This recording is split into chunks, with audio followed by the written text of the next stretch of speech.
कोशिश हमारी यही, तोड़ेंगे मौन को और जारी रखेंगे संवाद।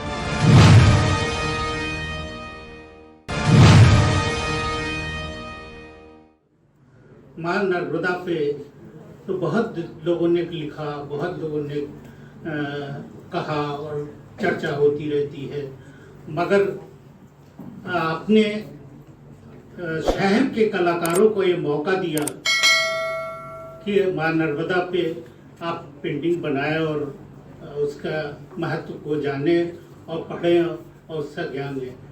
पर दुर्भाग्य कहेंगे इसको, इतने बड़े शहर में इस कंपटीशन हुआ और आपको पूरा टाइम दिया गया, उसके बाद भी जो पेंटिंग्स आई वो बहुत कम आई। ऐसा लगता है कि आपने कलाकार होने के नाते आपने जो नर्मदा को सम्मान देना चाहिए, जो नर्मदा पे पेंटिंग बनानी चाहिए, वो चीज़ मुझे नहीं दिखी। कल मैं जजिंग में था, मुझे इतना आर्टिस्ट होने के लिए मुझे अपना अफसोस हो रहा था कि इतनी कला संस्था और कॉलेज और कितने स्टूडेंट्स और इतने कलाकार हैं, क्यों नहीं उन्होंने इस कंपटीशन में आगे बढ़ के पार्ट लिया। जी, आज रेवा की राह मासिक पत्रिका द्वारा यह एक प्रदर्शनी का आयोजन किया गया। प्रदर्शनी के माध्यम से ढेर सारे बच्चों ने अपनी खूबसूरत सी ऐसी अभिव्यक्ति यहाँ कागज पर उकेरी है। उन सबको मैं धन्यवाद देती हूँ और साधुवाद भी देती हूँ कि उन्होंने ये प्रयास किया। बच्चों में नर्मदा के प्रति भाव को जागृत करने का ये बहुत ही सार्थक और एक सफल प्रयास रहा है।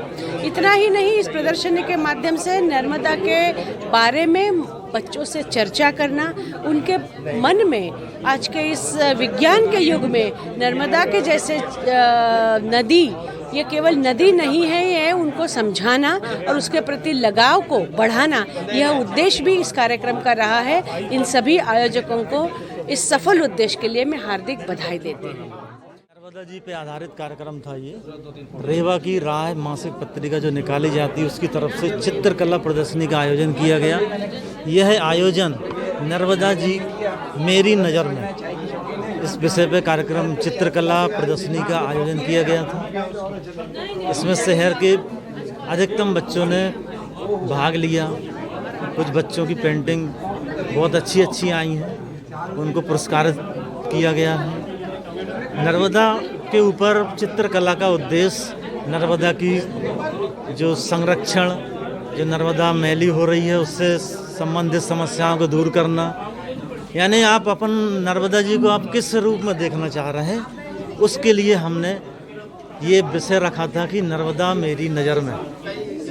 आप किस दृष्टि से देखते हैं? कोई धार्मिक दृष्टि से देखता है, कोई उसको पर्यावरण की दृष्टि से देखता है, प्रकृति के ढंग से देखता है, यानी जो जिस ढंग से देखता है उसने उसको अपने चित्रों में उतारा है। वही आप सबके सामने प्रदर्शनी आज प्रस्तुत है। मध्य प्रदेश लघु वेतन कर्मचारी संघ के जिला शाखा के द्वारा के नेतृत्व में वर्गीय समिति द्वारा एक ज्ञापन सौंपा गया मुख्य अभियंता को, जिसमें प्रमुख मांगे ये है कि हमने 2.5 महीने पहले एक प्रमाद यात्री समिति की बैठक के लिए एक ज्ञापन दिया था इनको। आज 2.5 महीने के बाद भी आज दिनांक तक प्रमाद यात्री समिति की कोई भी बैठक नहीं आयोजित की गई और यहाँ के बाबुओं की भर्राशाही है। यदि साहब से बोला जाता है, मुख्य अभियंता से, उन्होंने बोला कि बाबू की तरफ से पुटअप नहीं होता।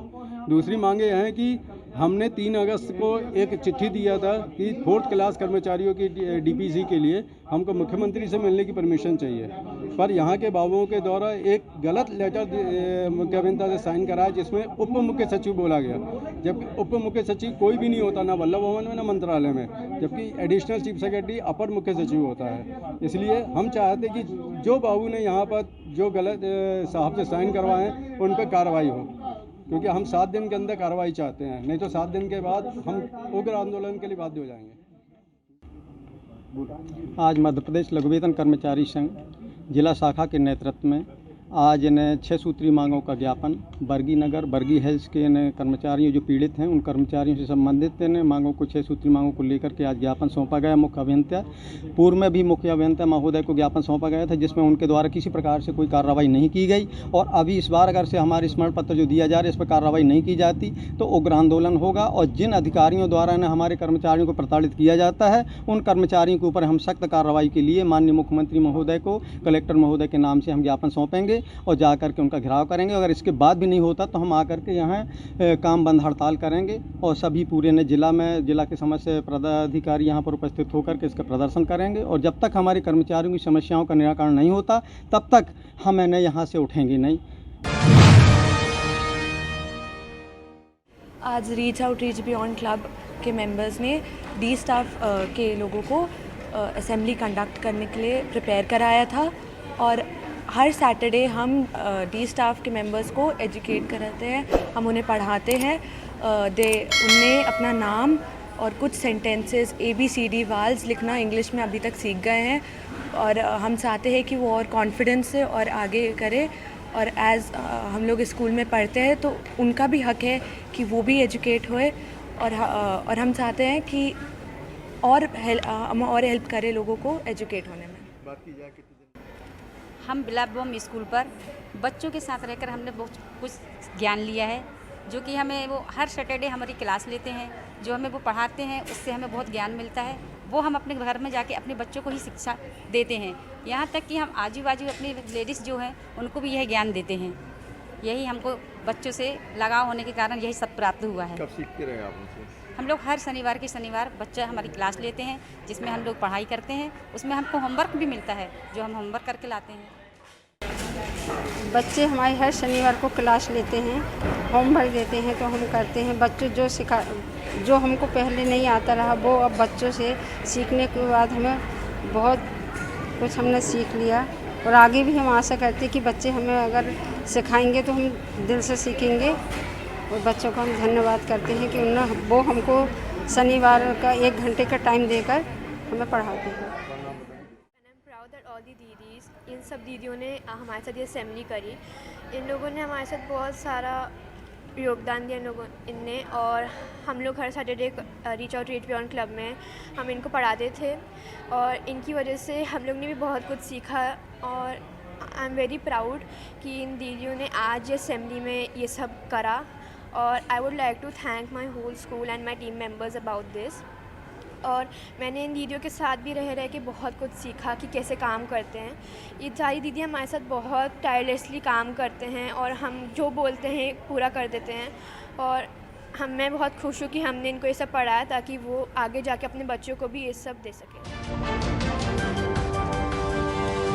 कोशिश हमारी यही, तोड़ेंगे मौन को और जारी रखेंगे संवाद।